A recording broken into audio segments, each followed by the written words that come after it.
This is what Louisiana looked like in 2020 and 2021. This storm is big. It's moving fast. We are seeing heavy winds. It's a monster battering the southeastern Gulf Coast. That forecast might put New Orleans underwater. Hurricane Laura alone destroyed around 8,000 homes in Louisiana and Texas.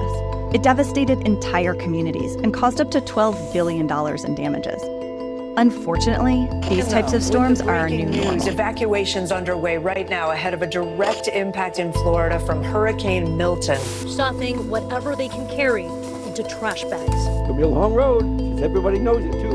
CNN surveying the devastation firsthand by airboat. Weather-related disasters cost the U.S. an average of $120 billion every year. This includes not just hurricanes, but also wildfires and floods, and even smaller events like heavy rain and hail, which are also getting worse in many places around the country. As climate change is driving up the risks of these disasters, it's increasing costs for the property insurance industry. When insurers pay more for the frequent rebuilding and repairs, it makes disaster insurance more expensive and harder to get. But insurance is a critical tool for protecting people financially from severe weather. So what is happening to insurance markets? How can we fix it? And how can people like you and I be financially prepared for increasing climate risks?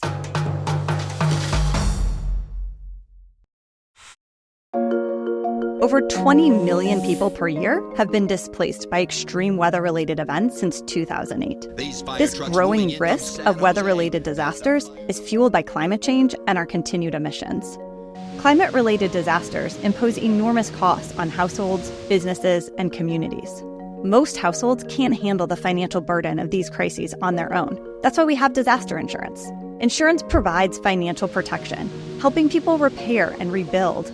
When you buy an insurance policy, you pay a premium each year, and in return, the insurance company will help pay for damage to your house, car, or other items you insure after the disaster, subject to the terms of that policy. Insurance not only helps households or businesses, but also communities. As more people have insurance, it helps improve the local economy after a disaster. And insurance also protects lenders and our mortgage and housing markets as well. So it provides benefits across the economy. And when people don't have insurance, income inequality widens after a disaster. We now need these benefits of insurance more than ever, since unfortunately, more and more people are having to suffer through disasters. Yet this increase in risk that's making insurance more necessary is also stressing those markets, sometimes to the breaking point. With disasters, entire communities are hit at the same time. The sum of the claims can be quite large, meaning insurance companies face heavy losses and a risk of insolvency if they do not have access to enough capital to pay claims. And climate change is making that even worse. In the extreme, the risk can get so high in certain regions that insurers might no longer be able to offer insurance at prices people can afford, or they may abandon entire markets. California's insurance market takes another hit after State Farm announces it's discontinuing coverage for 72,000 homes and apartments. Today we learned another Florida insurance company was forced to shut down operations, leaving thousands uninsured. According to one report, more than 90% of the country experienced double-digit rate increases from 2019 through 2024. Last year alone, Texas homeowners insurance companies asked the state to approve double-digit rate increases more than 150 times. Some of that is due to the higher costs from supply chain and labor market disruptions and our prior period of high inflation. But it's worse in areas of high climate risk. We have many government insurance programs in place to help when private companies can't supply the needed policies. We have a federal flood insurance program, and every high-risk state has their own program to cover losses from high winds or wildfires. But these programs are struggling under rising risks too.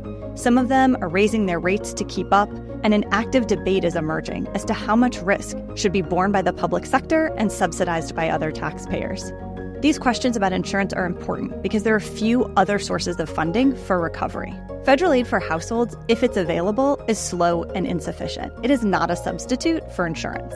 And most lenders require insurance to get a mortgage. So lack of affordable insurance creates negative impacts, not just for pocketbooks, but for our housing and mortgage markets.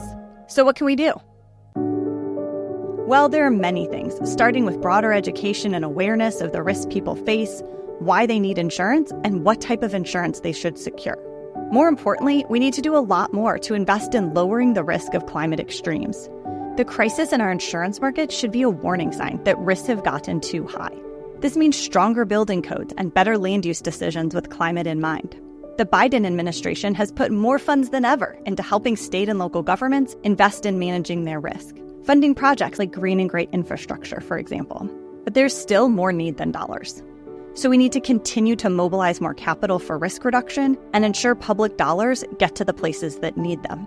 We could go farther and help provide low-income households, the ones who need the financial protection of insurance the most, with means-tested assistance, such has been proposed for our federal flood insurance program. And further, we need to address the root cause of rising risk, greenhouse gas emissions, with more aggressive decarbonization policies. The risk of natural disasters has been increasing, and it's costing us. But we can make changes to slow the devastating impact and lower the risk.